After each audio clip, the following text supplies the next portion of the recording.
പത്തനംതിട്ടയിൽ 13-കാരിയെ സഹപാഠികൾ പീഡിപ്പിച്ചെന്ന കേസിൽ വഴിത്തിരിവ്. ലൈംഗിക അതിക്രമത്തിന് പെൺകുട്ടി ഇരയായിട്ടില്ലെന്ന് വൈദ്യപരിശോധനയിൽ തെളിഞ്ഞു. സഹപാഠികൾ പീഡിപ്പിച്ചിട്ടില്ലെന്ന് പെൺകുട്ടി മൊഴിമാറ്റി. പരസ്പര വിരുദ്ധമായ കാര്യങ്ങൾ പെൺകുട്ടി പറയുന്നതായിട്ടാണ് പോലീസ് വിശദീകരിക്കുന്നത്.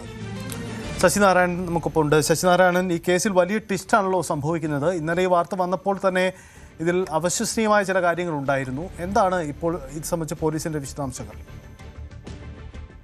സജിത്ത് സൂചിപ്പിച്ച പോലെ തന്നെ ഈ വാർത്ത പുറത്തു വന്ന സമയത്ത് വലിയ ഞെട്ടലോട് കൂടിയാണ് കേട്ടത്. പക്ഷേ ആ കേസിൽ വലിയ വഴിത്തിരിവുണ്ടായിരിക്കുന്നു. പെൺകുട്ടി ഈ പീഡന കേസിൽ നിന്നും മൊഴി മാറ്റിയിരിക്കുന്നു. തന്നെ പീഡിപ്പിച്ചിട്ടില്ല എന്നൊരു മൊഴി പോലീസ് നൽകിയിരിക്കുന്നു. അതിന്റെ അടിസ്ഥാനത്തിൽ പോലീസ് വൈദ്യപരിശോധന നടത്തി.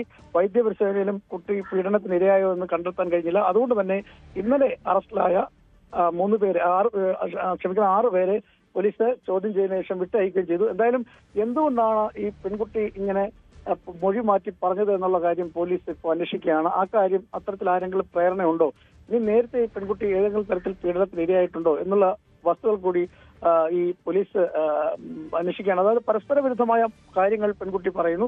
ഇതിൽ എന്തെങ്കിലും കാരണങ്ങളുണ്ടോ എന്നുള്ള കാര്യമാണ് പ്രധാനമായും പോലീസ് പരിശോധിക്കുന്നത്. സമഗ്രമായ ഒരു അന്വേഷണം ഇക്കാര്യത്തിൽ ഉണ്ടാകുമെന്നും പോലീസ് വ്യക്തമാക്കിയിട്ടുണ്ട്. എസ്പിയുടെ നേതൃത്വത്തിലാണ് ഇന്നലെ അന്വേഷണം ആരംഭിച്ചത്. അതിന്റെ അടിസ്ഥാനത്തിൽ 2 എഫ്ഐആർ ഇടുകയും ചെയ്തു.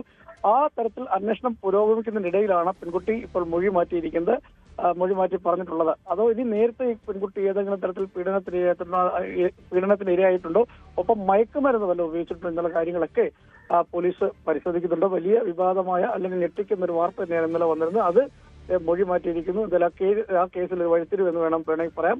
അത്തരത്തിൽ പീഡനം നടന്നിട്ടില്ല എന്നുള്ള മൊഴി പെൺകുട്ടി നൽകിയിരിക്കുന്നു എന്നുള്ളതാണ്. വൈദ്യപരിശോധനയിലും പെൺകുട്ടി പീഡനത്തിന് ഇരയായിട്ടില്ല എന്നുള്ളതാണ് വ്യക്തമാക്കിയിട്ടുള്ളത്.